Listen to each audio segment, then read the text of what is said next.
back to the Old Greenbelt Theatre. We're here again with Caitlin, and she's going to tell us all about what's coming up this week and next. So Caitlin, let us know. Thanks, Phoebe. Glad to have you back again, as always. This week we have 2 films that have been nominated for Oscars. So we're starting to get into that season and trying to bring as many films to the big screen that we haven't had a chance to. So to start, the first is To Leslie, which has had a lot of talk about Andrea Riseborough's amazing performance as the title character. She it didn't look like she was going to get nominated for an Oscar, and then there was this grassroots campaign amongst other Hollywood actresses who said she really should be recognized for her role.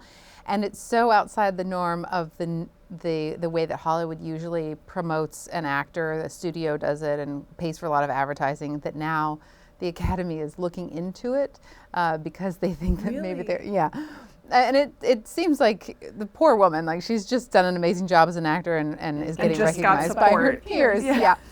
So there's been a lot of buzz about it, and so now we thought, well, let's bring the film to the big screen and let people, see for themselves. And what's the film about? It's about this woman, Leslie, who has addiction problems, and it's about her relationship with her son and trying to figure things out for herself. She's come into a significant amount of money, and how does she handle that? And it's apparently a very powerful performance. So I'm looking forward to seeing it myself. Yeah. And I hope that people also come out and see what all the fuss is about. Great. Yeah. And what else do you have? Yeah, so in addition to that, we still have some shows of Women Talking, which is Sarah Polley's film, which has been recognized for screenwriting and also Best Picture.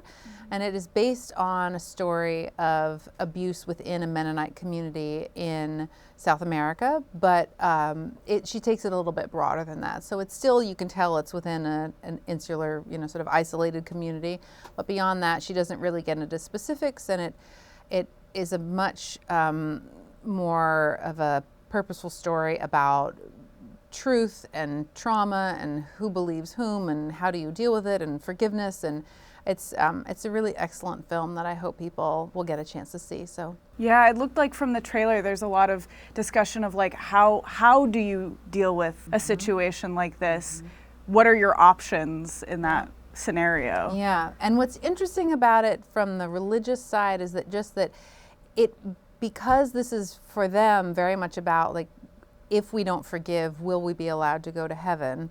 It's bigger issues than just right or wrong or what does the law say. It really kind of gets into, do we stand up for ourselves? Do we just leave? Do we fight? And I think that it has greater resonances, and basically in light of the entire Me Too movement. Yeah. And the director herself was sexually abused as a young actor, and so I think it's a personal story too. I think the way that she wanted to have it told is, and she often, her films deal with who gets to tell the story and what does it mean, and what if my version of that history isn't exactly the way you remember it, and whose is right, or how can you even make that determination? So I think that it really, it's much larger than this one isolated event, in South America. Yeah.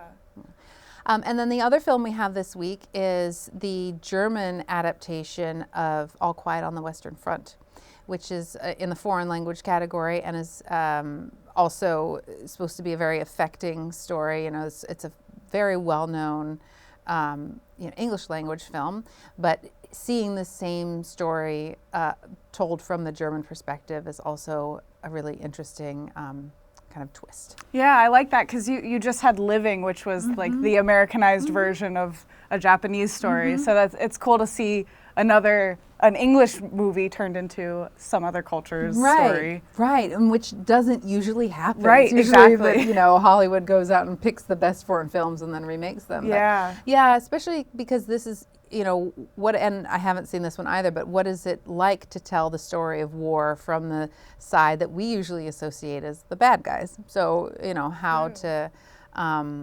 how does that get humanized? Because I think it's never black and white, right? So how do they nuance that? And from my understanding, it's also a really excellent film. So those are our 3 Oscar films that we have going for this upcoming week. We also are bringing back our cult classics. So we will have Beetlejuice, Nice. Yeah. I haven't seen that one in a while. Yeah, it has. Yeah, and we thought that would be a good throwback one. We haven't shown it before, and we thought it would be a great one to bring back as a classic. So that will be on Thursday, February 16th. Cool. So people can look out for that. Maybe a little bit of a Valentine's movie if you're into that. Yeah, and then we also have the Oscar shorts. So we show those. Those will start the following day, the 17th.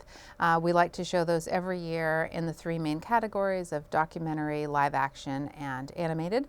And we'll do the same this year. They're going to be on both screens, so lots of opportunities to see the various programs. And again, those are usually some really stunning pieces of filmmaking. Yeah, I love the Oscar shorts every year. Yeah. Do you know any that are standouts, or have you heard of any yet?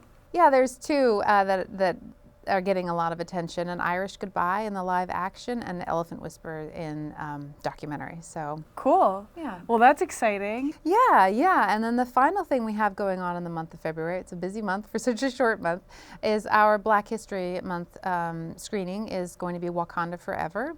Nice. On the 26th. We did Black Panther before, and so we figured this is a great family film to bring back. So we are showing that on the 26th at 1 p.m. So that's on Sunday for free, and that's in partnership with the Black History Month Committee and the Recreation Department. Cool. Well, thanks so much, Caitlin. Thanks, Phoebe. And thank you all for watching.